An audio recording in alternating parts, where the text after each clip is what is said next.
Russian army को जूतों की जरूरत है और क्योंकि चाइनीज जूते ऑलरेडी अपनी घटिया क्वालिटी युद्ध के मैदान में प्रूव कर चुके हैं, इसलिए रशिया को अब भारत की याद आई है। कमाल की बात यह है कि जो जूते रशियन आर्मी को भारत की तरफ से सप्लाई किए जा रहे हैं, उन जूतों को बनाने वाली कंपनी के बारे में शायद ही आपने कभी सुना हो, पर रशियन सैनिकों ने भारत में बने इन जूतों को इतना पसंद किया है कि डिमांड डबल हो चुकी है और इस भारतीय कंपनी को रशिया से आ रही डिमांड को पूरा करने के लिए नई फैक्ट्री लगानी पड़ रही है। भारत अभी तक पूरी दुनिया में फुटवियर मैन्युफैक्चरिंग के मामले में दूसरी पोजीशन बनाए हुए है और अपनी क्वालिटी की वजह से भारतीय जूतों का एक्सपोर्ट हर साल 30% की दर से बढ़ रहा है, स्पेशली रशिया और इजराइल जैसे देशों को, जहां अभी युद्ध के हालात हैं। एक काफी बड़ी खबर बिहार से आ रही है और बिहारी जूते रशियन लोगों को पसंद आ रहे हैं। मेन खबर पे आगे बढ़ने से पहले चैनल को सब्सक्राइब करके बेल आइकन दबा दीजिए। ये आपके लिए केवल 1 सेकंड का काम है, लेकिन इससे हमारी काफी बड़ी मदद होती है। बिहार की फुटवियर मैन्युफैक्चरिंग कंपनी CEPL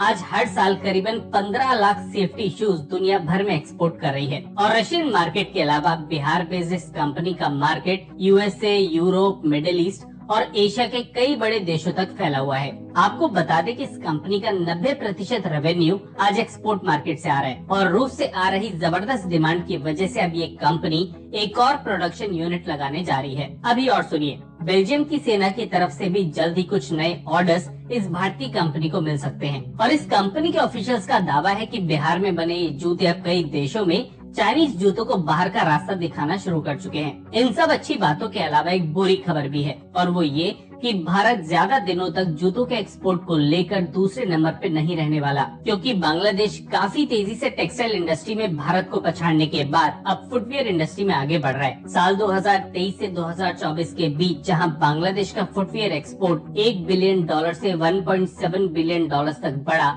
वहीं भारत का एक्सपोर्ट केवल $2.8 बिलियन से बढ़कर $3 बिलियन तक ही पहुंच सका। कमाल की बात यह है कि बांग्लादेश को आगे धक्का देने में भी हमारी सरकार का ही हाथ है और वो इसलिए क्योंकि बांग्लादेशी जूतों का मेन कंज्यूमर भी भारतीय मार्केट है, जहां फ्री ट्रेड की वजह से बांग्लादेश धड़ाधड़ जूतों का एक्सपोर्ट करने में लगा हुआ है और चीन इसमें बांग्लादेश की मदद कर रहा है। CEPL अब कॉन्ट्रैक्ट मैन्युफैक्चरिंग के क्षेत्र में घुसना चाहती है और आगे चल के ये कंपनी आपको कुछ बड़ी ब्रांड्स के लिए जूते प्रोड्यूस करते हुए दिख सकती है। रूसी सैनिक -40 डिग्री सेल्सियस के टेम्परेचर पे ऑपरेट करते हैं और ये भारतीय जूते ऐसी खतरनाक परिस्थितियों में अपनी क्वालिटी प्रूव कर रहे हैं। इस चैनल पे बिहार से आई ये पहली मैन्युफैक्चरिंग से रिलेटेड खबर है और हमें लगता है कि अगर बिहार में इंडस्ट्रियलाइजेशन बढ़े तो न केवल बिहारी लोग बल्कि बिहार में बने प्रोडक्ट्स भी दुनिया भर में धूम मचा सकते हैं। स्पेशली इसलिए भी क्योंकि बिहार से आए लोग वर्कफोर्स में काफी अहम भूमिका निभाते हैं। बाकी अगर कंटेंट पसंद आया है तो कमेंट सेक्शन में MII